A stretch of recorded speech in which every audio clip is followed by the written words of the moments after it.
Good evening students, कैसे हैं आप सभी। मैं साकेत कौशिक आप सभी का संघर्ष इंडिया यूट्यूब चैनल पर हार्दिक अभिनंदन करता हूं। आशा है सभी अच्छे से होंगे, स्वस्थ होंगे, मस्त होंगे, जबरदस्त होंगे, शानदार होंगे और बिंदास होंगे। फटाफट से क्लास में आ जाएंगे। क्लास आपकी स्टार्ट हो चुकी है। जैसा कि हम सब आपसे 7 बजे रूबरू होते हैं, सेम उसी प्रकार आज हम आपके सामने फिर से उपस्थित हो गए हैं 20 ऐसे महत्वपूर्ण प्रश्नों के साथ जो आपके गत वर्ष पूछे गए थे और इस वर्ष पूछे जाने की संभावना है, उसके आधार पर ये प्रश्न आपके आ रहे हैं। फटाफट से क्लास में जुड़ जाएंगे। एक बार क्लास को लाइक कर देंगे। सबसे पहले जो हम करते हैं, क्लास को शेयर कर देंगे। एक बार सभी क्या है, स्टेटस पर अपने अपने शेयर कर देंगे। उसके बाद क्लास में आप जुड़ जाएंगे। पहला प्रश्न आपके सामने लगा हुआ है स्क्रीन पर, फटाफट से कमेंट में आंसर देने का प्रयास करेंगे। प्रश्न कह रहा है कि काबिनी नदी इनमें से किस नदी की महत्वपूर्ण सहायक नदी है। यानी कि ये किसी की सहायक नदी है। आपसे पूछ रहा है कि बताइए निम्न में से कौन सी नदी की सहायक नदी हो जाती है। कृष्णा की, गोदावरी की, माही की या कावेरी की। माही नदी जो कि मुख्यतः राजस्थान में प्रवाहित होती है। कावेरी, कृष्णा, गोदावरी, ये तीनों की तीनों नदियां हमारी पूरब से पश्चिम दिशा की ओर प्रवाहित होती हैं। कौन सी हो जाएगी? कृष्णा की सहायक नदियां। तीनों की क्या है सहायक नदियां, आप देख लेंगे तीनों चारों की कौन कौन सी प्रमुख सहायक नदी हो जाती हैं। सबसे पहले बात करूं किसकी, कृष्णा नदी की सहायक नदी। किसकी जी? कृष्णा की सहायक नदी। मार्क नहीं चल रहा।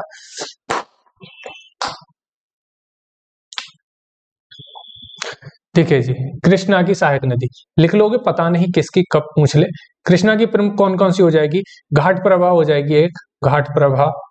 एक आ जाएगी माल प्रभा, घाट प्रभा, माल प्रभा, भीमा, तुंगभद्रा, तुंगभद्रा, और तुंगभद्रा के साथ एक और हो जाएगी आपकी मूसी, जो कि मूसी नदी कहां से बहती है?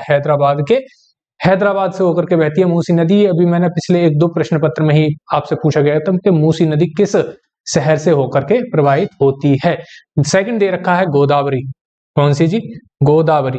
गोदावरी नदी जो कि आपकी दक्षिण भारत की सबसे लंबी नदी हो जाती है, जिसको दक्षिणी गंगा के नाम से भी जाना जाता है गोदावरी नदी को। इसकी प्रमुख हो जाती हैं आपकी कौन कौन सी? पेनगंगा, वेनगंगा, प्राणहिता,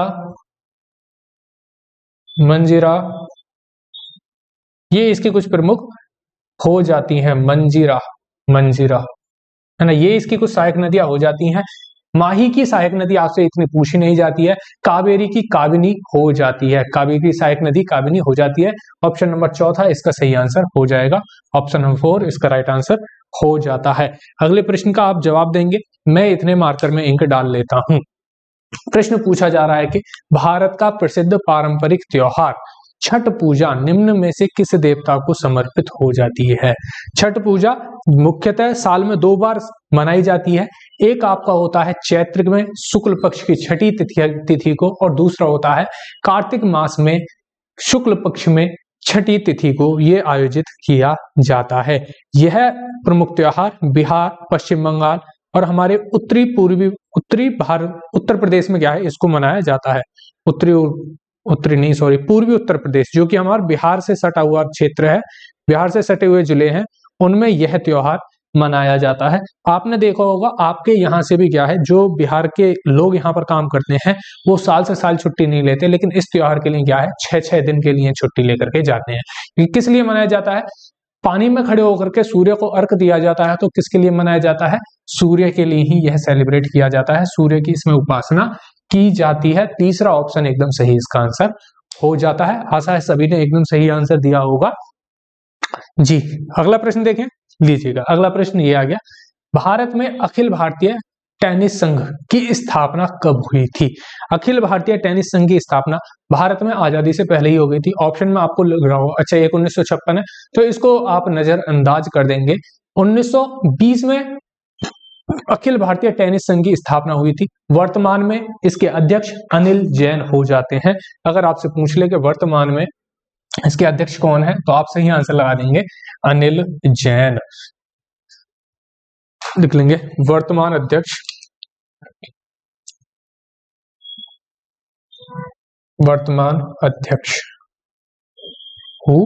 अनिल जैन।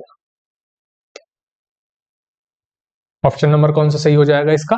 ऑप्शन नंबर चौथा सही हो जाएगा 1920। ओके, लीजिएगा अगला प्रश्न आपकी स्क्रीन पर देखेंगे और आंसर देने का प्रयास करेंगे। और फटाफट से एक बार क्या है, क्लास को आप भाई शेयर भी कर देंगे। क्लास को बीच बीच में शेयर करते रहना चाहिए, है ना, आनंद आता है। लो जी, नदी से फिर से एक और क्वेश्चन पूछ लिया गया। निम्न में से कौन सी नदी प्रायद्वीपीय भारत की पश्चिम की ओर बहने वाली सबसे नदी है? पश्चिम की ओर बहने वाली, यहाँ पर दो नदियां दे रखी हैं। अगर आपसे पूछता प्रायद्वीपीय भारत की सबसे बड़ी नदी कौन सी है, तो आपको गोदावरी से ही हो जाता, मैंने अभी अभी आपको बताया है। लेकिन यहाँ पूछ रहा है पश्चिम की ओर बहने वाली, तो कौन सी नदी हो जाएगी? नर्मदा नदी हो जाएगी। नर्मदा नदी ऑप्शन नंबर सेकंड सही आंसर हो जाएगा। नर्मदा जो कि नदी नर्मदा कहां से निकलती है, जरा आंसर करके बताएंगे। नर्मदा कहां से निकलती है? विंध्याचल और सतपुड़ा के बीच में एक पहाड़ी पड़ती है जिसको आप जानते हैं अमरकंटक के नाम से। कौन सा? अमरकंटक की पहाड़ी। अमरकंटक की पहाड़ी से कौन सी नदी निकलती है? नर्मदा निकलती है। अमरकंटक की दक्षिणी भाग में नर्मदा निकलती है, जबकि उत्तर दिशा में अमरकंटक के में सोन नदी निकलती है, जो कि गंगा की दाहिने हाथ की सहायक नदी हो जाती है, सोन नदी। कावेरी, इनका भी अगर उद्गम देखना चाहो देख लेंगे। कावेरी नदी, कावेरी नदी कहां से निकलती है? ये आपका निकलती है ब्रह्मगिरी की पहाड़ियों से। कहां से? ब्रह्मगिरी की पहाड़ियों से। ठीक है जी, कहां से है? ये कौन से घाट पर पड़ेगी? आपके पश्चिमी घाट पर पड़ती है। ब्रह्मगिरी की पहाड़ियां पश्चिमी घाट की एक प्रमुख पहाड़ी हो जाती है। गोदावरी, कौन सी जी? गोदावरी। गोदावरी कहां से निकलती है? ये आपकी निकलती है नासिक से, है ना। नासिक, इसी पर स्थित क्या है आपका? कुंभ का मेला लगता है गोदावरी नदी के किनारे, नासिक से। तीसरा और चौथा ऑप्शन दे रखा आपको, कौन सा? कृष्णा। कौन सा जी? कृष्णा। कृष्णा कहां से निकलेगी? महाबलेश्वर से। महाबलेश्वर चोटी से। महाबलेश्वर चोटी से कौन सी निकलती है? कृष्णा नदी निकलती है। ये चारों की चारों आप देख लेंगे। अमरकंटक की पहाड़ी से नर्मदा निकलती है, जो कि पश्चिम की ओर बहने वाली सबसे बड़ी नदी हो जाती है। आशा है सभी का आंसर सही होगा। नेक्स्ट प्रश्न, जीडीपी को दो भिन्न तरीकों से व्यक्त किया जा सकता है। ओके जी, कर सकते हैं। पहला हो जाता है सांकेतिक जीडीपी, जिसको नॉमिनल जीडीपी कहा जाता है। तो सेकंड कौन सा है, ये आपसे पूछ रहा है।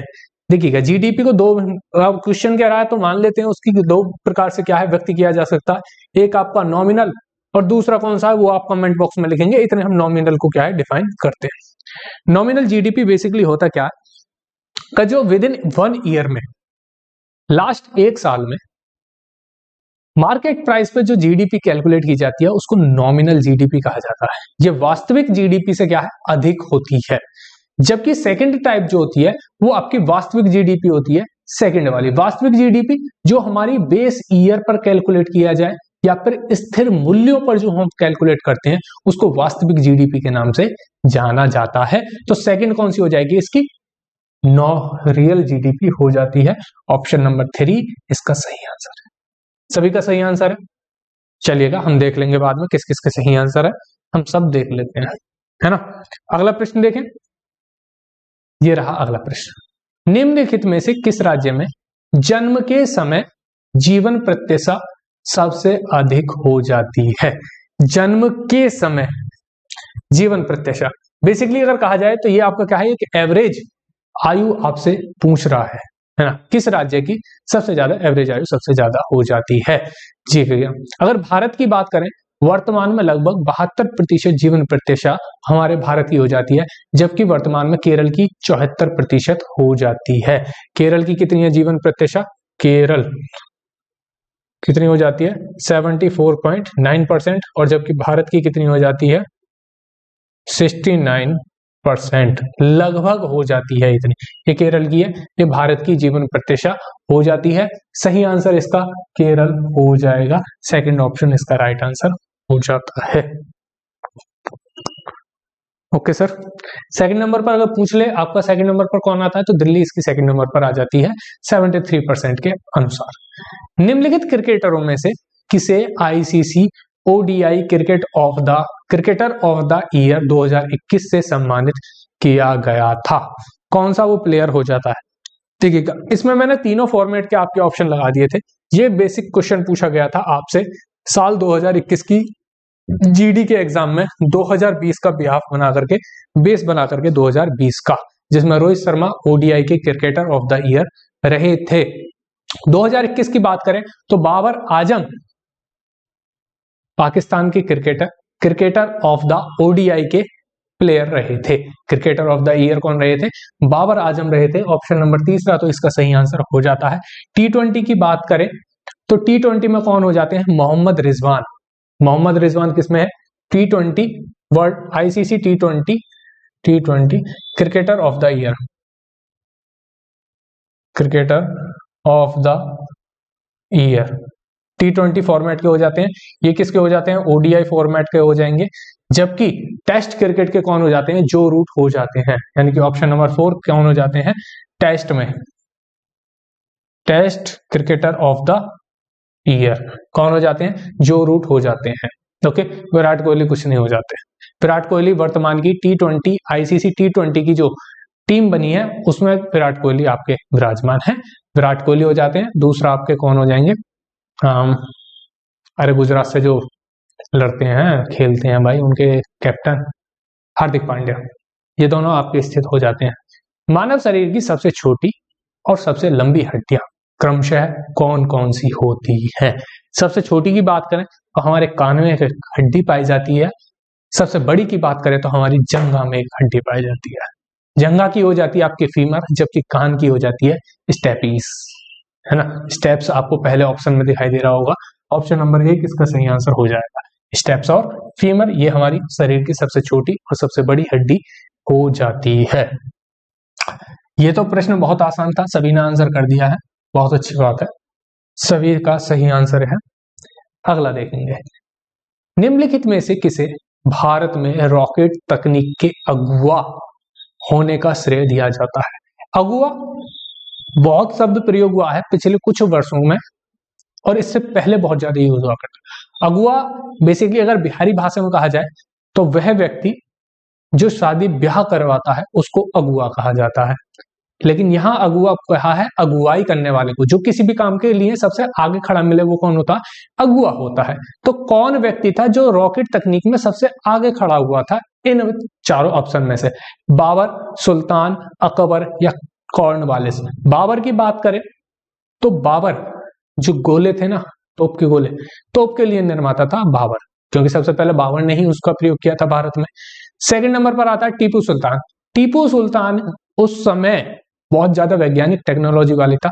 उसने अपने युद्धों में, उससे अंग्रेज इसीलिए परेशान थे, इसके पास ऐसी टेक्नोलॉजी थी कि यहाँ से रॉकेट छोड़ेगा 200 मीटर पर जाके गया वो जाकर फट जाएगा।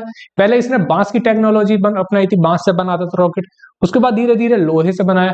जब टीपू सुल्तान की मृत्यु हो गई थी तो उसके बाद जो इसके रॉकेट थे उनको इंग्लैंड भेज दिया गया था उनके ऊपर रिसर्च करने के लिए। उनके ऊपर बहुत ज्यादा रिसर्च की गई थी, तब जा करके ये अंग्रेज आगे बढ़े थे। सारी टेक्नोलॉजी हमसे ही चुराई, उनका मॉडिफिकेशन किया और उसके बाद हम ही को ही बेचा। दैट इज व्यापार, है ना।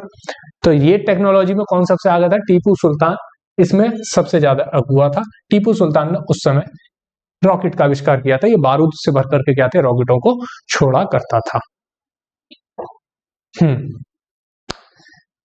17वीं शताब्दी में मुगल सम्राट शाहजहां द्वारा निर्मित कौन सा किला या कौन सा किला लगभग 200 वर्षों तक मुगल सम्राटों का मुख्य निवास स्थान रहा?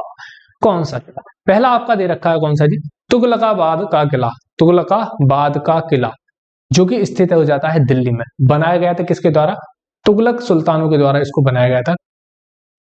और तुगलक में भी कौन सा? गयासुद्दीन तुगलक। हाँ, गयासुद्दीन तुगलक के द्वारा बनाया गया था कौन सा? तुगलकाबाद का किला जो कि दिल्ली में है और तुगलकाबाद शहर में स्थित हो जाता है। ओके जी। सेकंड दे रखा है सिरी का किला। सिरी का किला बनवाया गया था अलाउद्दीन खिलजी के द्वारा। उस समय मंगोल आक्रमणों को रोकने के लिए यह सिरी के किले का निर्माण इसके द्वारा कराया गया था। यह भी कहां स्थित हो जाता है? दिल्ली में हो जाता है। तीसरा दे रखा है सलीमगढ़ का किला। सलीमगढ़ का किला ये सूरी वंश के शासकों द्वारा बनाया गया था वर्ष 1554 वर्ष 1500 लिखे देता हूं ताकि कोई दिक्कत ना हो। कौन सा है जी? ये वर्ष 1546, क्योंकि 1550 में आ गया था शेरशाह सूरी, 1545 में शेरशाह मर गया था और 1546 में ही इसका अगला शासक आ जाता है, उसके द्वारा इसको बनाया गया था इस्लाम शाह सूरी के द्वारा, इस्लाम शाह सूरी के द्वारा बनाया गया था। कौन सा? सलीमगढ़ का किला। लाल किला इसी में ये रहे थे, 200 साल तक इसी में इनका निवास रहा था। शेरशाह के द्वारा क्या था, इसको शेरशाह कह रहा हूं। लाल किला किसके द्वारा बनवाया गया था? लाल किला ये बनाया जाता है आपका शाहजहां के द्वारा, शाहजहां, ठीक है जी। इसी में ये रहा करते थे। आगे होगा समझ में। चौथा ऑप्शन क्या है? सही आंसर इसका हो जाएगा, fourth option is the right answer. अगला, निम्नलिखित में से कौन सी पुस्तक बाणभट्ट द्वारा लिखित है? बाणभट्ट, ये पुस्तक आपसे कई बार पूछी जा चुकी है और कई बार पूछी जाएगी, आगे भी पूछी जाती रहेगी, है ना, इसका बेहद ध्यान रखेंगे। पहली पुस्तक दे रखी है हर्षचरितम, यही बाण के द्वारा लिखी गई थी। आगे चलते हैं, अकबरनामा। अकबरनामा अकबर के ही नवरत्न में एक था, अबू फजल। अबू फजल के द्वारा कौन सी पुस्तक लिखी गई थी? अकबरनामा फारसी भाषा में ये लिखी गई थी। अष्टाध्यायी पुस्तक लिखी जाती है किसके द्वारा? पाणिनि के द्वारा अष्टाध्यायी लिखी जाती है। मालविकांगड़ी मित्र, ये कालिदास का नाटक हो जाता है, मालविकांगड़ी मित्रम। ये ऑप्शन नंबर 4। तो सही आंसर कौन सा हो जाएगा? ऑप्शन नंबर 1 हर्षचरित इसका सही आंसर हो जाता है। ऑप्शन नंबर 1 इसका राइट आंसर हो जाएगा। चलने अगले प्रश्न पर, आगे सभी का आंसर ओके, चलें दीजिएगा। भारत के संविधान के अनुच्छेद 44 के किस भाग में नागरिकों के लिए समान नागरिक संहिता का प्रावधान निहित हो जाता है? यूसीसी यूनिफॉर्म सिविल कोड के बारे में आपसे पूछ रहा है। भाग संख्या 2 की बात करें तो आर्टिकल नंबर 6 से लेकर के 11 तक कौन हो जाता है? आपके नागरिकता के आर्टिकल आ जाते हैं। आर्टिकल भाग संख्या 3 की बात करें तो इसमें आपके फंडामेंटल राइट्स आ जाते हैं, आर्टिकल नंबर 12 से लेकर के 35 तक। थर्ड ऑप्शन दे रखा है आपको भाग नंबर 6। भाग नंबर 6 में आपकी राज्य आ जाते हैं, राज्य से संबंधित आर्टिकल आ जाते हैं। भाग नंबर 4 की बात करें तो इसमें आपके डीपीएसपी आ जाते हैं। डीपीएसपी आर्टिकल संख्या 36 से लेकर के 51 तक अवेलेबल है और उसी के अंतर्गत आपके आ जाते हैं कौन? Fundamental rights. UCC article number 44 उसी के अंतर्गत आ जाता है, भाग संख्या 4 के अंतर्गत। Done, डनाडन done. लो जी, अगला प्रश्न। आज थोड़ा सा सेशन शायद छोटा रहेगा, पर चिंता वाली कोई बात नहीं है, प्रश्न उतने ही होंगे, एक्सप्लेनेशन उतना ही होगा, इस बात से आप बेफिक्र। प्रश्न कह रहा है, दही और विनेगर का स्वाद खट्टा होता है, क्यों? खट्टा चीज कब होती है? जब उसमें क्या मिला होता है? यीस्ट, प्रोटीन, रसायन या एसिड? बताओ कौन सी चीज से चीजें खट्टी होती हैं भाई? एसिड से होती हैं। ये तो बच्चा भी बता देगा, है ना, बच्चे वाला सवाल था ये। सही आंसर क्या हो जाएगा? एसिड हो जाएगा। एसिड के द्वारा ही क्या है? दही और विनेगर खट्टे होते हैं जी। Option number 1। दही में कौन सा एसिड पाया जाता है? लैक्टिक अम्ल में भी। करेक्ट नहीं हूं मैं, अभी श्योर नहीं हूं कौन सा एसिड हो जाता है, क्योंकि साइंस अपनी क्या है? कमजोर है ना। लीजिएगा अगला प्रश्न। निम्नलिखित में से कौन शीत रक्तक प्रणाली नहीं है? प्राणी शीत रक्तक प्रणाली प्राणी नहीं है। देखिएगा, 2 प्रकार के प्राणी होते हैं। एक तो आपको दे रखा है शीत रक्तक, दूसरा होता है जिनका खून गर्म रहता है, बस इतना समझ लीजिएगा। शीत रक्तक और दूसरा ग्रीष्म रक्तक, कुछ इस टाइप से नाम होता है। ये 2 प्रकार के प्राणी क्या होते हैं? वर्तमान में शीत रक्तक जो होते हैं इनकी संख्या क्या है? घटती जा रही है, ये प्राय विलुप्त होती जा रही है। ये अपना एटमॉस्फेयर क्या है? चेंज नहीं कर पाते हैं मौसम के अकॉर्डिंग। तो इनमें से कौन सा है? मगरमच्छ, मेंढक या शार्क? शार्क है, ठंडे जाड़े का इन पर फर्क नहीं पड़ेगा, मेंढक पे नहीं पड़ेगा, मगरमच्छ पे नहीं पड़ेगा, लेकिन खरगोश प्राय क्या है? शीत रक्तक वाले प्राणी नहीं होते, जबकि बाकी के शीत रक्तक प्राणी हो जाते हैं। ऑप्शन नंबर 2 इसका सही आंसर हो जाता है। कौन नहीं है शीत रक्तक प्राणी? खरगोश नहीं है, जबकि मगरमच्छ, मेंढक, शार्क ये आपके शीत रक्तक प्राणी हो जाते हैं। सांची में स्थित बौद्ध विहार को विशाल स्तूप भी कहा जाता है। यह भारत में सर्वाधिक प्रसिद्ध बौद्ध स्मारकों में से एक है, ओके, जो किस जिले के सांची शहर में स्थित हो जाता है? किस जिले में स्थित हो जाता है? प्रश्न देख रहे हो, आप याद करोगे सांची स्तूप कौन से जिले में, जिला याद करोगे, करते रहो भाई, सवाल ऐसे ऐसे पूछ रहे, आराम आराम से। हाँ जी, सांची शहर में स्थित हो जाता है और सांची शहर का कौन सा जिला हो जाता है? रायसेन जिला हो जाता है। रायसेन जिले में ये आपका स्थित हो जाता है। ऑप्शन नंबर सेकंड इसका सही आंसर हो जाएगा, सांची स्तूप। सांची स्तूप जो कि आपके 200 के नोट के पीछे क्या छपा हुआ है, इसका फोटो। प्राचीन सभ्यता से जुड़े हुए हैं और ये लगभग कब का निर्माण है इसका? 3rd BC सेंचुरी के समकालीन इसका निर्माण होता है सांची स्तूप का। हाँ जी, किस दिन महारानी विक्टोरिया की उद्घोषणा में यह कहा गया कि अब से भारत का शासन एवं प्रशासन ब्रिटिश साम्राज्य के नाम पर एक राज्य सचिव के माध्यम से संचालित किया जाएगा? ये एक व्यक्ति है जो कि घोषणा कर देता है 1 नवंबर 1958 को। मिंटो पार्क में इसकी घोषणा कर दी जाती है और कहा जाता है बोले भाई आज से भारत में कंपनी शासन नहीं करेगी, आज से भारत का शासन महारानी विक्टोरिया को हस्तांतरित किया जाता है। उनके द्वारा एक प्रतिनिधि को चुना जाएगा जो कि भारत का सचिव कहलाएगा। क्लियर है? ऑप्शन नंबर 1 इसका सही आंसर होगा। इसी के द्वारा 1958 की घोषणा 1858 की घोषणा के द्वारा भारत में मुगल पद को समाप्त कर दिया गया था और भारत का वायसराय के पद का सृजन किया गया था।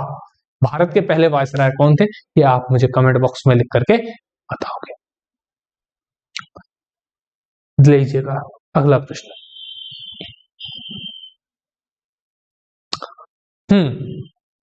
Lessons life taught me annoyingly हाँ, lesson life taught me annoyingly नामक पुस्तक के राइटर कौन हो जाते हैं? अनुपम खेर, ट्विंकल खन्ना, जावेद अख्तर, शिल्पा शेट्टी। जावेद अख्तर वही हैं जिनकी पुत्री आजकल क्या है बहुत ज्यादा हाईलाइट रहती हैं। आपने देखा होगा सोशल मीडिया पर, ये अपनी ड्रेसेस पहनने की वजह से क्या है बहुत ज्यादा वायरल रहते हैं। इनका अनोखा ही क्या पहनावा आजकल के समय में चल रहा है। शिल्पा शेट्टी भी बहुत ज्यादा पिछले कुछ दिनों में विवाद रही थी अपने पति को लेकर के, कोई कुंद्रा करके इनके पति है ना, वो ज्यादा वायरल रहे थे। ट्विंकल खन्ना या अनुपम खेर? अनुपम खेर इसके सही आंसर हो जाते हैं। ऑप्शन नंबर 1 इसका सही आंसर हो जाएगा, ऑप्शन नंबर 1 अनुपम खेर, जो कि कश्मीरी ब्राह्मण हो जाते हैं, त्रस्त थे, बताया था। इनकी अभी बहुत जल्दी में एक पुस्तक किताब भी आई, फिल्म आई थी कश्मीर के ऊपर, द कश्मीर फाइल के नाम से, बहुत सुपर हिट रही थी। तो उसके बारे में भी आप क्या है पता रखना, कभी उससे भी प्रश्न पूछ ले। ओके, लीजिएगा अगला प्रश्न ये रहा। भारत की निम्नलिखित में से किस झील को रामसर स्थल में शामिल नहीं किया गया है? Ramsar site. चिल्का झील, चिल्का झील आपकी स्थित हो जाती है ओडिशा में, तटीय झील है, भारत की सबसे बड़ी लैगून झील हो जाती है और विश्व की लैगून झीलों में इसका क्या है नाम सम्मिलित होता है। पहली बात ये आपकी रामसर साइट में सम्मिलित है, ये होगी दूसरी बात। ऑप्शन नंबर 2 लोकटक झील। लोकटक झील यहीं पर आपका एक तैरता हुआ नेशनल पार्क है, काबुल लामजाओ नेशनल पार्क जिसको आप जानते हैं, यहीं पर स्थित हो जाता है। मणिपुर में ये आपकी हो जाती है। ऑप्शन नंबर 2 लोकटक झील। तीसरा कह रहा है कीटम झील। कीटम झील ये भी रामसर साइट है आपकी, उत्तर प्रदेश के आगरा शहर में ये स्थित हो जाती है कीटम झील। जबकि डल झील आपकी जम्मू कश्मीर में हो जाती है, झेलम नदी पर स्थित हो जाती है डल झील, ये आपकी रामसर साइट में सम्मिलित नहीं है। तो कौन सा आंसर सही माना? और जी ऑप्शन नंबर 4 पर लगाओ। ये तो ना रामसर में, बाकी तो सब रामसर में सम्मिलित है। ऑप्शन नंबर 4 सही आंसर। उम्मीद है सभी का आंसर आ गया होगा। एक बार सभी चेक कर लेंगे सभी आंसरों को। लीजिएगा जी अगला सवाल स्क्रीन पर आ गया है और क्वेश्चन है, हाल ही में जारी वर्ष 2023 की क्लाइमेट चेंज परफॉर्मेंस इंडेक्स, ये शॉर्ट में आपको CCPI 2023 भी आपको लिखा हुआ मिल जाएगा, तो आप घबराएं नहीं, में भारत का कौन सा स्थान मिला है? गत वर्ष की बात करें तो गत वर्ष इसी इंडेक्स में भारत को 10वीं रैंक हासिल हुई थी, परंतु इस साल 2 अंकों के सुधार के साथ भारत को 8वीं रैंक हासिल हुई। CCPI इंडेक्स में भारत की रैंक कितनी हो जाती है? 8वीं रैंक हो जाती है। ये वो इंडेक्स है जो आपकी पूछी जाती है, इसको याद रख लेंगे, गड़बड़ ना हो जाएगी, है ना। ये वाली इंडेक्स पूछी जाती है CCPI वाली। ये आज का अंतिम प्रश्न, इनमें से किस संशोधन द्वारा वर्ष 2006 में सरकारी और निजी शिक्षण संस्थानों में अन्य पिछड़ा वर्ग को 2027 आरक्षण प्रदान किया गया था। 27% आरक्षण की जो व्यवस्था दी गई थी भारत के किस संविधान संशोधन के द्वारा दी गई, ये आपसे पूछ रहा। 77वां संविधान संशोधन, नीचे से चलते हैं, था किसके लिए? 77वां संविधान संशोधन SC ST वर्ग के लोगों के लिए प्रोन्नति में आरक्षण लागू करना किस संविधान संशोधन के द्वारा? 77वें संविधान संशोधन के द्वारा ये आपका किया गया था वर्ष 1995। ओके। 92वां संविधान संशोधन 2003, भारत में 4 नई भाषाओं को भारतीय भाषाओं का दर्जा दिया गया था। अनुसूची नंबर 8 में उनको ऐड किया गया था। वर्तमान में 22 भाषाएं हो जाती हैं जो कि हमारी अनुसूची 8 में वर्णित है। MSDB कौन कौन सी? मैथिली, संथाली, डोगरी, बोडो। मैथिली, संथाली, डोगरी, बोडो, ये 4 भाषाओं को जोड़ा गया था 92वें संविधान संशोधन वर्ष 2003 के द्वारा। 86वां संविधान संशोधन क्या कहता है जी? भारत में एक तो 11वां मौलिक कर्तव्य जोड़ा गया था शिक्षा से संबंधित, आर्टिकल नंबर 51 के ए में। दूसरा आर्टिकल नंबर 21 का ए जोड़ा गया था, फंडामेंटल राइट, यानी कि राइट टू एजुकेशन, शिक्षा का अधिकार। अधिनियम अलग आया था, ये शिक्षा का अधिकार अलग जोड़ा गया था 86वां संविधान संशोधन के द्वारा। 93वां संविधान संशोधन बचा, तो इसके द्वारा ही ओबीसी को 27% आरक्षण की व्यवस्था की गई थी। कौन सा? आर्टिकल नंबर ओ, ऑप्शन संख्या ए, 92वें संविधान संशोधन के द्वारा। गुड। कैसा लगा आज का सेशन? उम्मीद है अच्छा लगा होगा। अच्छा लगा तो अच्छी अच्छी बातें लिखेंगे, अच्छी अच्छी बातें करेंगे। सेशन को लाइक नहीं किया है तो कृपया करके लाइक करेंगे, शेयर जरूर करेंगे। अगर आज तक सब्सक्राइब नहीं किया, मैं आज तक कह रहा हूं, अभी तक नहीं, आज तक आपने नहीं किया है, पहली बार आप देख रहे हैं, तो कृपया करके चैनल को सब्सक्राइब भी कर दें। मुलाकात होगी आपसे कल फिर से ही 7 बजे। हमारी आपसे डेली मुलाकात 7 बजे होती है। तब तक के लिए आप अपना ख्याल रखें। हमको दावत में जाना होता है, आपको भी जाना होता है, सारी चीजें व्यवस्थित करनी होती हैं। तो फिलहाल जैसे भी चल रहा, चलते रहेंगे, मेहनत करते रहेंगे। पेपर की तारीख आपकी आ चुकी है, उसकी भी तैयारी आप करते रहेंगे। चलिएगा, धन्यवाद आप सभी का क्लास से जुड़ने के लिए। कल मुलाकात होगी, तब तक के लिए आप रखें अपना ध्यान। हमें दें इजाजत। जय हिंद, जय भारत।